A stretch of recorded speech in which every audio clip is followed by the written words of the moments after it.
সাল 1947। ভারত পাকিস্তান দেশ বিভাজনের সময় ভারতীয় উপমহাদেশে এমন অনেক ঘটনা ঘটেছিল যা ইতিহাসের পাতায় চাপা পড়ে গেছে। এক সময়কার সমৃদ্ধ, স্বাধীন আর সার্বভৌম রাষ্ট্র যা সামরিক আগ্রাসন আর ষড়যন্ত্রের শিকার হয়ে হারিয়ে গেছে। ইতিহাসবিদ হামিদুর রহমানের ভাষায় 19 ও 20 শতক মুসলমানদের জন্য ছিল এক চরম সংকটের যুগ। এই সময় সাম্রাজ্যবাদী শক্তির অধীনে মুসলিম দেশগুলো তাদের স্বাধীনতা ও ঐতিহ্য হারিয়েছে। মুসলিম বিশ্ব সাম্রাজ্যবাদের থাবায় সামাজিক, সাংস্কৃতিক এবং রাজনৈতিক জীবনে যে ক্ষতির সম্মুখীন হয়েছে তা অনস্বীকার্য। আর হায়দ্রাবাদ এই ক্ষতির সবচেয়ে বেদনাদায়ক উদাহরণ। আজ আমরা কথা বলবো হায়দ্রাবাদ ট্র্যাজেডি নিয়ে, কিভাবে ভারতের হাতে স্বাধীনতা হারিয়েছিল হায়দ্রাবাদ। তার আগে আপনি যদি আমাদের চ্যানেলটি এখনো সাবস্ক্রাইব করে না থাকেন তাহলে এখনই সাবস্ক্রাইব করুন। হায়দ্রাবাদ ছিল একটি স্বাধীন রাষ্ট্র। ৮২,৬৯৮ বর্গমাইল আয়তনের এই দেশ ছিল সম্পদে সমৃদ্ধ। এখানে কয়লা, সোনা, লোহা, হীরা ছাড়াও কৃষিক্ষেত্রে চাল, গম, তামাকের ব্যাপক উৎপাদন হতো।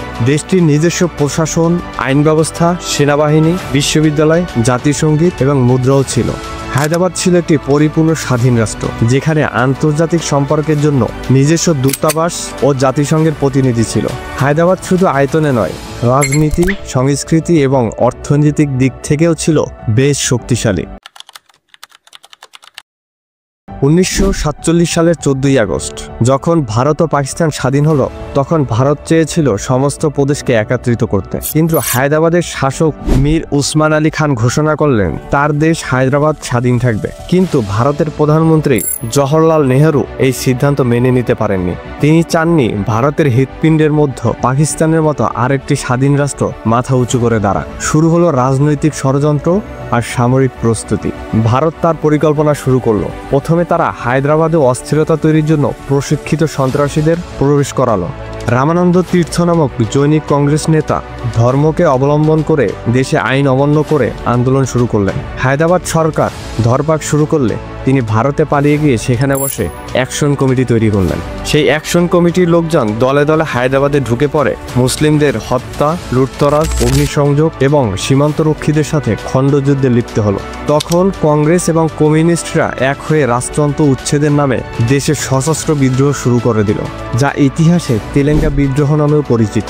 এই বিদ্রোহের নামে হিন্দু মুসলিম সম্প্রীতি নষ্ট করা হলো। তখন কাসিম রিজভির নেতৃত্বে মুসলিম জনগণকে রক্ষার জন্য গড়ে তোলা রেজাকার বাহিনী অর্থাৎ স্বেচ্ছাসেবক বাহিনী।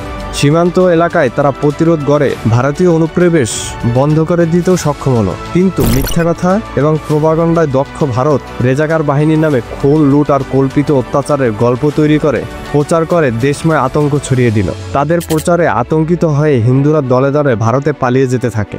সেই সুযোগে ভারত তার স্বরে চিৎকার করতে লাগলো যে হায়দ্রাবাদে হিন্দুদের জানমালের কোনো নিরাপত্তা নেই। এভাবেই সংগঠিত অপপ্রচারের মাধ্যমে হায়দ্রাবাদের ভাবমূর্তি নষ্ট করে তারা ভারতের সেনা অভিযানের ক্ষেত্র প্রস্তুত করতে লাগলো। এখানে বলে রাখি, ভালোভাবে খেয়াল করলে দেখবেন বাংলাদেশের সংখ্যালঘু ইস্যুতে ভারত তাদের পুরনো কৌশল ব্যবহার করার চেষ্টা করছে, যদিও সেটা অসম্ভব।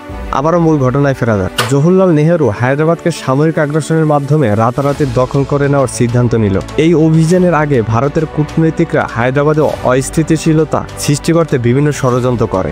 এই পরিস্থিতি আরো চরম পর্যায়ে পৌঁছায় যখন 1948 সালের সেপ্টেম্বর মাসের প্রথম দিকেই ভারত একটি সামরিক অভিযান শুরু করে, যার নাম দেয় অপারেশন প্ল। এই দিনটি নির্ধারণ করার পিছনে একটি কারণ ছিল। এর মাত্র 2 দিন আগে পাকিস্তানের প্রতিষ্ঠাতা মোহাম্মদ আলী জিন্নাহ ওরফে কায়েদে আজম ইন্তেকাল করেছিলেন। সমগ্র পাকিস্তান তখন শোকে মোহমান। ভারতীয় সেনা কর্তৃপক্ষ মনে করেছিল এই সময় হায়দ্রাবাদে অভিযান চালালে পাকিস্তানের পক্ষ থেকে তেমন কোনো বাধা সৃষ্টি হবে না। কার্যরত তাই হয়েছিল। আধুনিক অস্ত্রের সুসজ্জিত ভারতীয় সেনাবাহিনীর সাথে হায়দ্রাবাদের সেনাবাহিনী টিকে থাকতে পারেনি। মাত্র 5 দিনের যুদ্ধ শেষে তারা পরাজিত হয়। সেই সাথে শুরু হয় গণহত্যা, লুটপাট ও নারী ধর্ষণ। ভারতীয় বাহিনী প্রায় 2 লক্ষ মুসলিমকে নির্বিচারে হত্যা করে। হায়দ্রাবাদের নিজাম ওসমান আলী খান বাধ্য হন ভারতের সাথে যোগ দিতে। হায়দ্রাবাদের স্বাধীনতার যে স্বপ্ন একসময় শুরু হয়েছিল তা চাপা পড়ে যায় রক্তাক্ত ইতিহাসের পাতায়।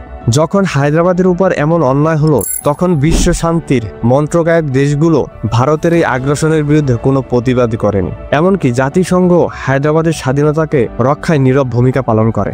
বরং ব্রিটিশ সরকার মাউন্ট ব্যাটেনকে ভারতের প্রথম গভর্নর জেনারেল হিসাবে নিয়োগ দিয়ে তাদের মুসলিম বিদ্বেষী অবস্থান স্পষ্ট করে। বিশ্বজুড়ে মুসলিম দমনের যে চিত্র এখন আমাদের সামনে স্পষ্ট হচ্ছে, তা একটি ইঙ্গিত করে মুসলিম নিধনের ক্ষেত্রে সারা দুনিয়ার সকল শক্তি এক ও অভিন্ন সূত্রে গাঁথা। আজ এই ঘটনা ইতিহাসের একটি বড় শিক্ষা হয়ে আছে, সাম্রাজ্যবাদ ও আধিপত্যবাদ কিভাবে স্বাধীনতাকে গ্রাস করে। আজকের হায়দ্রাবাদ একটি গুরুত্বপূর্ণ বাণিজ্যিক কেন্দ্র হলেও এর ইতিহাসে সেই দুঃখজনক অধ্যায়টি রয়ে গেছে এখনো। তার স্বাধীনতার স্বপ্ন ও মুসলিম শাসনের গৌরবময় অধ্যায় ইতিহাসের গর্বে হারিয়ে গেছে। হায়দ্রাবাদের এই ইতিহাস শুধু মুসলিমদের নয়, পুরো পৃথিবীর জন্য একটি শিক্ষা। আমরা যেন ভুলে না যাই স্বাধীনতা এক অমূল্য সম্পদ। এই হারিয়ে যাওয়া ইতিহাস আমাদের মনে করিয়ে দেয় যে কোনো শক্তিকে প্রতিহত করতে ঐক্যবদ্ধ থাকা কতটা জরুরি। আজকের ভিডিও এ পর্যন্তই। ভিডিও সকল তথ্য এবং উপাত্ত গুগল ও ব্লগ পোস্ট থেকে সংগ্রহ করা হয়েছে। ভিডিওটি যদি আপনাদের ভালো লেগে থাকে তাহলে অবশ্যই লাইক, কমেন্ট এবং সাবস্ক্রাইব করতে ভুলবেন না। ধন্যবাদ।